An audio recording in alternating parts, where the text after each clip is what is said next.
Je suis aujourd'hui avec Patrice Martin, référent national des NSCRS. Exactement, syndicat Unité Police SGPFO, qui est un syndicat de la police nationale. Quelle est la différence du coup entre les NSCRS et les nageurs sauveteurs? Avant tout, c'est le statut professionnel. On est policier avant tout.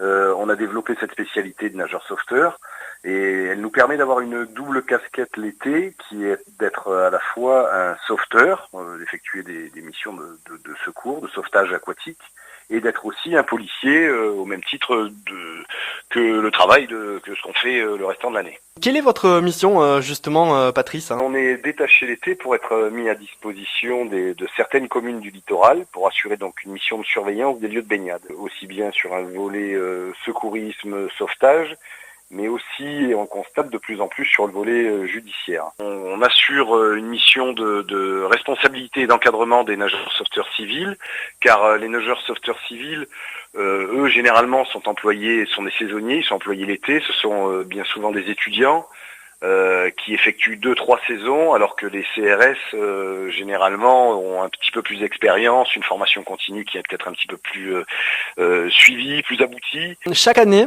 on déplore 1500 noyades, dont 500 mortelles.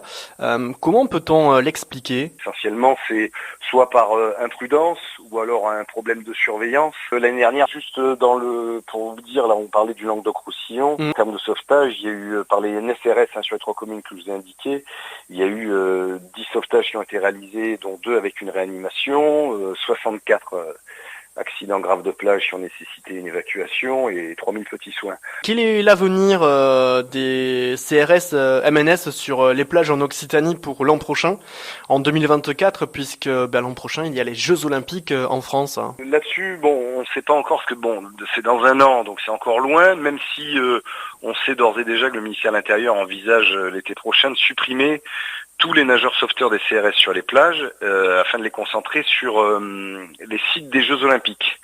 Alors sur ce sujet, nous on voudrait, en tant que force de proposition, proposer une alternative, parce que le gain en termes d'effectifs serait dérisoire pour renforcer les effectifs en place à l'occasion de ces Jeux Olympiques, et serait très préjudiciable pour la sécurité des usagers de la plage. On 300 CRS qui sont affectés sur le littoral, sur les communes du littoral national. Quand on voit que chaque année il y a une augmentation de la délinquance, parce que l'été, la délinquance se déplace aussi sur les plages, ils vont aussi sur les plages, et en 2024, c'est pas parce qu'il y aura les Jeux Olympiques que cette délinquance ne se déplacera pas aussi sur les plages, et il faudra aussi assurer une mission de surveillance et de police sur les plages. À savoir que les gens, de toute façon, qui vont venir, les spectateurs des Jeux Olympiques ne vont pas assister exclusivement aux Jeux Olympiques, ils pourront très bien être susceptibles de prendre les TGV, les avions, puis d'aller sur les plages de nos communes du littoral pour se baigner, profiter de la plage, et il faudra aussi assurer à cet endroit-là la sécurité des baigneurs. Nous souhaiterions, peut-être proposer une alternative et continuer d'assurer cette surveillance sur le littoral, sur les plages de nos communes, tout en maintenant, bien sûr, une sécurité effective et efficace pour les Jeux Olympiques, parce qu'on est conscient de l'enjeu de l'organisation et de la sécurité pour ces Jeux Olympiques.